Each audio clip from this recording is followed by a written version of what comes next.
Hi guys, कैसे हैं आप। आशा करती हूँ आप सभी अच्छे होंगे। एजुकेशन ट्यूटोरियल क्लास में आपका स्वागत है। पिछली क्लास में हमने पढ़ा था शिक्षा में प्रगतिवाद।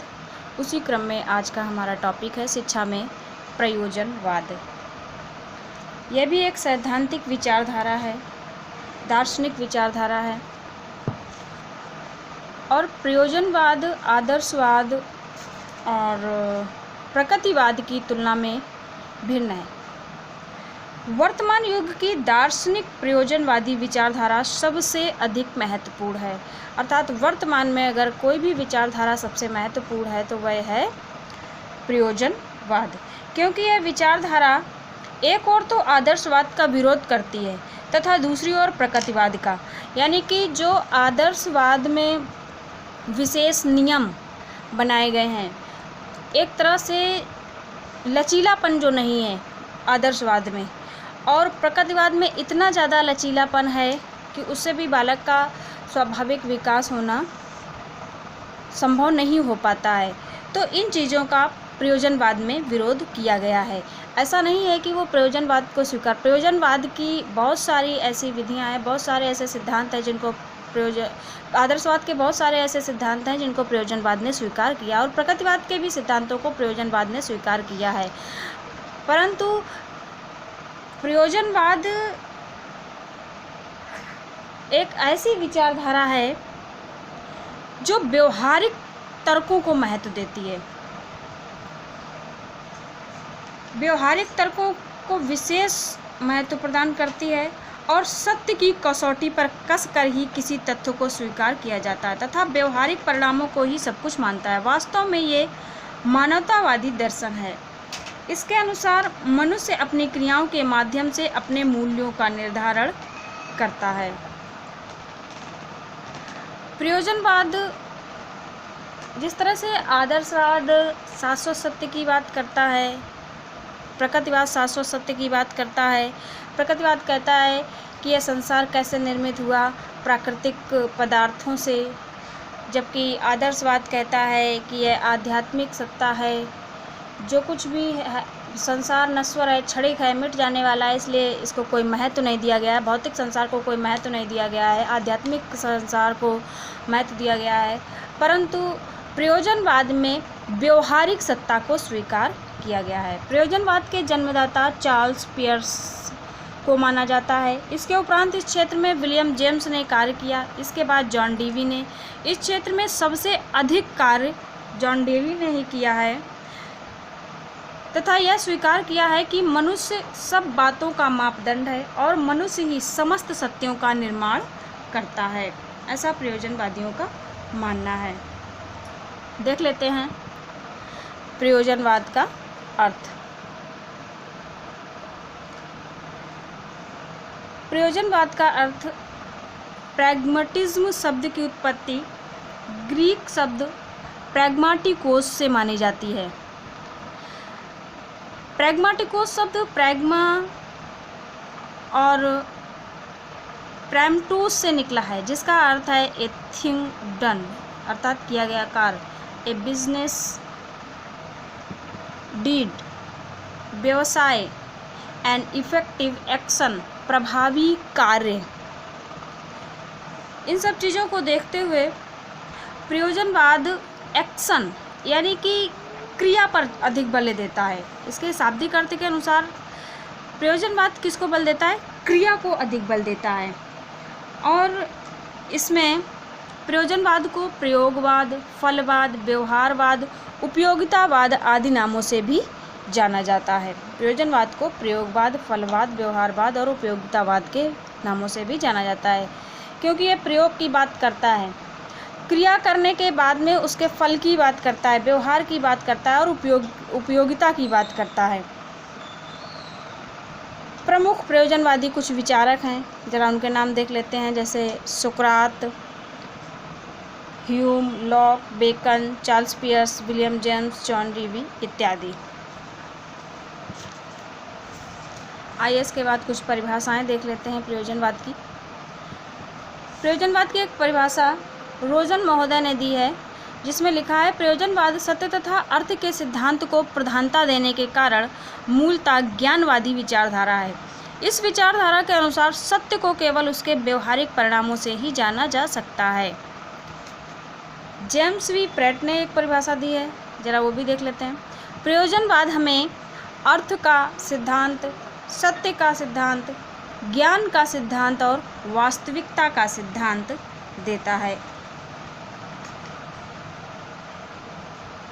इसके बाद प्रयोजनवाद के मुख्य रूप, forms of pragmatism.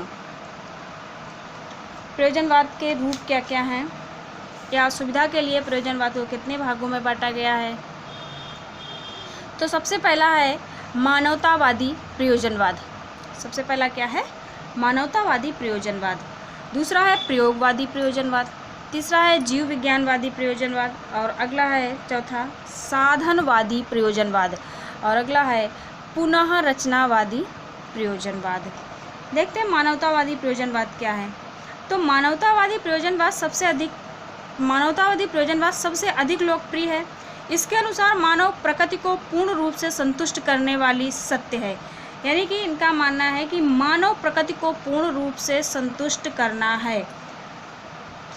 William James कहते हैं जो बात मेरे उद्देश्य को पूरा करती है, मेरी इच्छाओं को संतुष्ट करती है और मेरे जीवन का विकास करती है, वही सत्य है। जैसे आदर्शवाद में केवल आध्यात्मिक सत्ता को स्वीकार किया गया है और प्रकृतिवाद को प्राकृतिक सत्ता को स्वीकार किया गया है, जबकि प्रयोजनवाद में मानवतावादी प्रयोजनवाद क्या मानते हैं कि मनुष्य की प्रकृति ही सत्य है। मनुष्य की प्रकृति को ही उन्होंने स्वीकार किया है कि जो भी कार्य किया जा रहा है आखिर किसके लिए किया जा रहा है? मनुष्य के लिए किया जा रहा है। तो उसकी इच्छाओं को संतुष्ट करने वाला होना चाहिए, उसके जीवन का विकास करने वाला होना चाहिए। इसके बाद आता है प्रयोगवादी प्रयोजनवाद। प्रयोगवादी प्रयोजनवादियों ने यह स्वीकार किया है कि जिस बात को प्रयोग से सत्य सिद्ध किया जा सकता है वही सत्य है। मानवतावादी प्रयोजनवादी क्या कहते हैं कि मानव की प्रकृति को संतुष्ट करना ही सत्य है। प्रयोगवादी प्रयोजनवादी क्या कहते हैं कि जिस बात को प्रयोग से सत्य सिद्ध किया जा सकता है वही सत्य है, यानी कि प्रयोग पर अधिक बल देते हैं। जीव विज्ञानवादी क्या कहते हैं? जीव विज्ञानवादी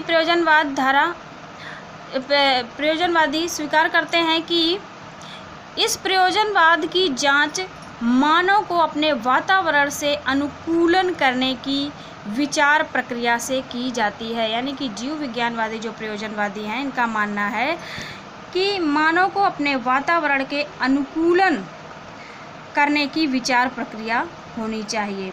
इसके बाद आता है साधनवादी प्रयोजनवाद। यह विचारधारा विचारों से अनुकूलन को स्वीकार करती है तथा विचारों को सत्य साधन के रूप में स्वीकार करती है, इसलिए यह साधनवादी विचारधारा कहे जाते हैं। पुनः रचनावादी प्रयोजनवाद। इस धारा के अंतर्गत स्वीकार किया गया है कि विचार वस्तुएं बनती हैं तथा नष्ट हो जाती हैं तथा उनका पुनः सृजन होता है, अर्थात विचार सृजित होते हैं, समाप्त होते हैं, पुनः सृजित होते हैं और यही क्रम चलता रहता है। इसके बाद आइए देखते हैं प्रयोजनवाद के प्रमुख दार्शनिक सिद्धांत। किन दार्शनिक सिद्धांतों के आधार पर प्रयोजनवाद कार्य करता है? तो प्रयोजनवाद के प्रमुख दार्शनिक सिद्धांत, पहला है संसार का सर्वश्रेष्ठ प्राणी मनुष्य है। प्रयोजनवाद ने मनुष्य को संसार का सर्वश्रेष्ठ प्राणी माना है। मनुष्य को सर्वश्रेष्ठ प्राणी मानने का कारण भी है कि मनुष्य का मनोशारीरिक प्राणी होना। क्यों यह सबसे सर्वश्रेष्ठ है? क्योंकि यह मनोशारीरिक प्राणी है। मनुष्य का विचारशील होना ही इसकी मुख्य विशेषता है। मनुष्य विचार कर सकता है, चिंतन कर सकता है और इसीलिए सर्वश्रेष्ठ है। मनुष्य में अनुकूलन की अद्वितीय क्षमता है। वह पर्यावरण को अपने अनुकूल नियंत्रित करने की भी क्षमता रखता है। इसीलिए प्रयोजनवादियों ने संसार का सर्वश्रेष्ठ प्राणी मनुष्य को माना है। इसके बाद संसार का निर्माण अनेक तत्वों से हुआ है।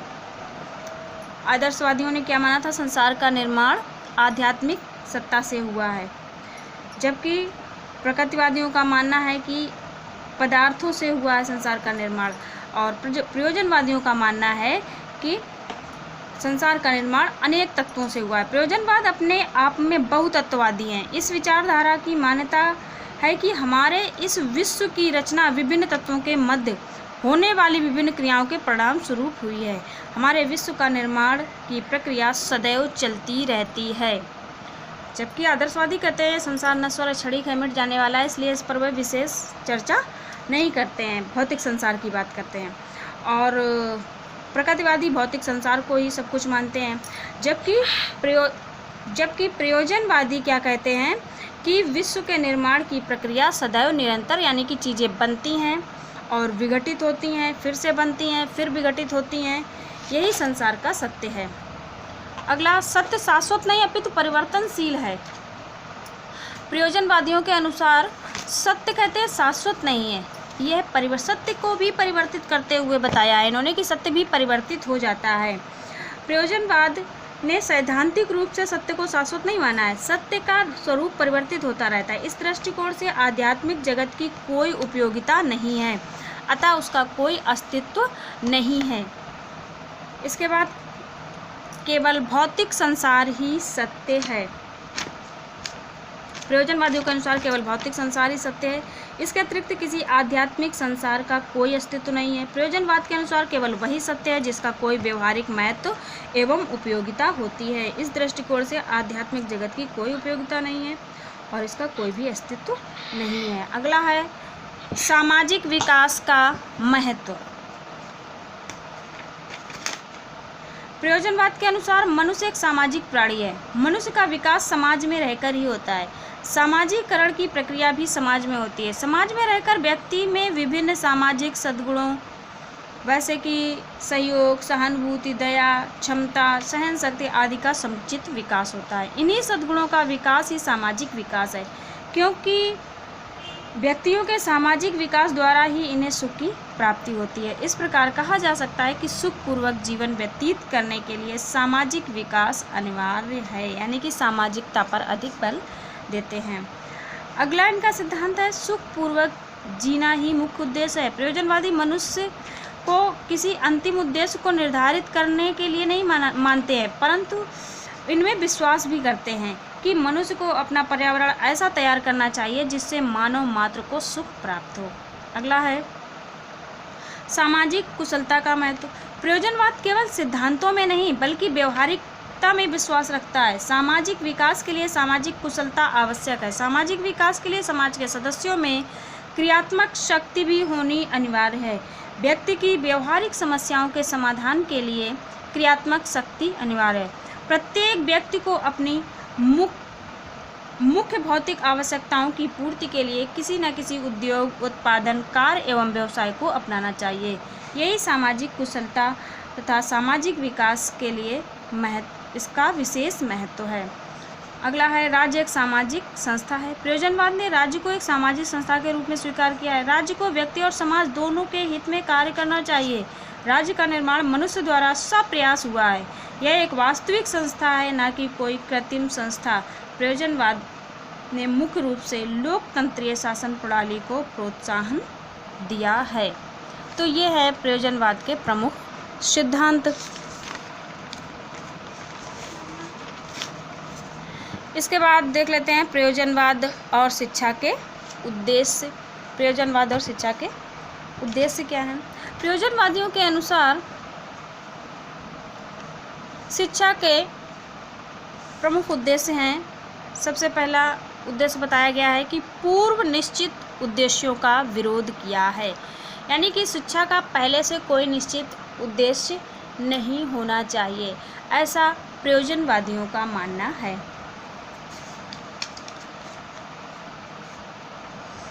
प्रयोजनवाद आदर्शों तथा पूर्व निर्धारित मूल्यों में विश्वास नहीं करते। चिरंतन सत्य तो केवल उसके लिए एकमात्र कोरी कल्पना है। प्रयोजनवाद के अनुसार बालक स्वयं मूल्यों का निर्माता है। वह स्वयं जीवन के उद्देश्य निर्धारित करता है, उसके ऊपर मूल्य अथवा उद्देश्य नहीं थोपने चाहिए। इससे स्पष्ट है कि यह वाद पूर्व निश्चित उद्देश्यों का विरोध करता है तथा अपनी आवश्यकता अनुसार स्वयं ही उद्देश्यों को निर्मित करने की बात करता है। अगला है नवीन मूल्यों का निर्धारण। प्रयोजनवादी अपनी आवश्यकता अनुसार नवीन मूल्यों को निर्मित करते हैं क्योंकि ये पूर्व निर्धारित किसी सत्य तथा मूल्य पर विश्वास नहीं करते। अगला है गतिशील एवं लचीले मस्तिष्क का विकास। प्रयोजनवादी बालक की आवश्यकता, इच्छा तथा रुचियों को महत्व देते हैं। गतिशील और लचीले मस्तिष्क का विकास जो सभी परिस्थितियों में साधनपूर्ण एवं साहसपूर्ण हो तथा जिसमें अज्ञात भविष्य के लिए मूल्यों का निर्धारण करने की शक्ति हो। अगला है इनका शिक्षा का उद्देश्य गतिशील निर्देशन, यानी कि बच्चों को गतिशील निर्देशन देना चाहिए। प्रयोजनवादियों के अनुसार शिक्षा का उद्देश्य छात्रों के गतिशील निर्देशन करने के लिए गतिशील निर्देशन किस प्रकार कर सकें, इसके लिए छात्र को इस प्रकार की क्षमता का विकास करना है जिससे वह अपनी आवश्यकता, इच्छा, रुचि के अनुसार स्वयं को निर्देशित कर सके और अपना विकास कर सके। अगला है सामाजिक कुशलता। प्रयोजनवादियों का मानना है कि शिक्षा के द्वारा समाज में बालक के आदर्श, मूल्यों, परंपराओं, रीतियों आदि का ज्ञानार्जन कराकर उनका समाज व्यवहारिक रूप से प्रयोग कर सके जिससे बालक अपने आप को समायोजित कर लेता है। इसलिए शिक्षा का उद्देश्य बालक में ऐसी क्षमता को विकसित करना है कि बालक समाज में अपने आप को समायोजित कर सके। इसके बाद है छात्र का विकास। प्रयोजनवादियों ने स्वीकार किया है कि शिक्षा का उद्देश्य छात्रों का विकास करना है। इसमें छात्रों का अधिक से अधिक विकास किया जाए जिससे वे राष्ट्र की प्रत्येक समस्या के समाधान में पूर्ण योगदान दे सकें। कभी कभी यह देखने में मिलता है कि उसका विकास गलत दिशा में हो रहा है। अगला है व्यावसायिक निर्देशन। बालक को शिक्षा के माध्यम से इस प्रकार की क्षमता का विकास करना है जिसके द्वारा अपनी आजीविका स्वयं प्राप्त कर सके और अपने पैरों पर खड़ा हो सके, सेल्फ डिपेंड हो सके, अर्थात वह किसी दूसरे व्यक्ति पर निर्भर ना रहे। इस प्रकार कह सकते हैं कि शिक्षा का उद्देश्य बालक को इस प्रकार की व्यावसायिक निर्देशन देना है। इसके बाद नागरिक दक्षता। प्रयोजनवादी शिक्षा का उद्देश्य बालक में नागरिकता का विकास करना है। शिक्षा के माध्यम से बालक में इस प्रकार के गुणों का विकास किया जाना चाहिए जिससे बालक राष्ट्रीय समस्या पर विचार कर सके, अपने मतदान के उचित उपयोग कर सके, अवकाश के समय का सदुपयोग कर सके, जो नागरिक गुण होने चाहिए बालकों के अंदर। इसके बाद प्रयोजनवादियों ने अनुशासन के संबंध में क्या विचार प्रस्तुत किए हैं, जरा देख लेते हैं। प्रयोजनवादी सामाजिक अनुशासन को महत्व देते हैं। इनका मानना है कि अनुशासन सामाजिक समझदारी पर आधारित होना चाहिए। डीवी कहते हैं कि विद्यालय में उचित सामाजिक पर्यावरण प्रस्तुत कीजिए और बालकों को उस सामाजिक पर्यावरण में किसी उद्देश्य को लेकर कार्य करने दीजिए। जब बालक स्वाभाविक क्रियाओं में भाग लेंगे तो उनकी मूल प्रवृत्तियों का उदात्तीकरण होगा और स्वतः अनुशासन उत्पन्न होगा। आइए इसके बाद देखते हैं प्रयोजनवादी और शिक्षक। प्रयोजनवाद के अनुसार शिक्षक कैसा होना चाहिए। प्रयोजनवादी बालकों को सूचनाएं नहीं देना चाहते बल्कि बालक स्वयं ज्ञान की खोज कर सके। इसके अनुसार शिक्षक का स्थान पथ प्रदर्शक तथा सलाहकार के रूप में होना चाहिए। शिक्षक को सामाजिक वातावरण माना जाता है प्रयोजनवादियों के अनुसार। इसके बाद आइए प्रयोजनवाद एवं विद्यालय। प्रयोजनवाद के अनुसार विद्यालय कैसा होना चाहिए। प्रयोजनवादी विद्यालय को एक सामाजिक संस्था मानते हैं। समाज अपने सदस्यों की शिक्षा की व्यवस्था के लिए इस संस्था को स्थापित करता है। अतः विद्यालय का कर्तव्य है कि वह समाज को एक नवीन रूप देने का प्रयास करे। इस विचारधारा के अनुसार विद्यालय समाज का एक लघु रूप है। इसके बाद देखते हैं प्रयोजनवाद और बालक। प्रयोजनवाद में बालक को सबसे महत्वपूर्ण स्थान दिया गया है, साथ साथ शिक्षक को भी महत्वपूर्ण माना है और पाठ्यक्रम को भी महत्वपूर्ण माना है। जबकि आदर्शवाद में क्या होता है, केवल शिक्षक को सबसे महत्वपूर्ण मानते हैं और प्रकृतिवाद में सिर्फ बालक को महत्वपूर्ण मानते हैं, शिक्षक का कोई स्थान नहीं दिया है। परंतु प्रयोजनवाद में बालक के साथ साथ शिक्षक को भी महत्वपूर्ण मानते हैं। लेकिन सर्वप्रथम अगर माना जाए तो ये बाल केंद्रित शिक्षा को स्वीकार करते हैं। आज के टॉपिक में बस इतना ही, फिर मिलेंगे अगले टॉपिक में। जय हिंद।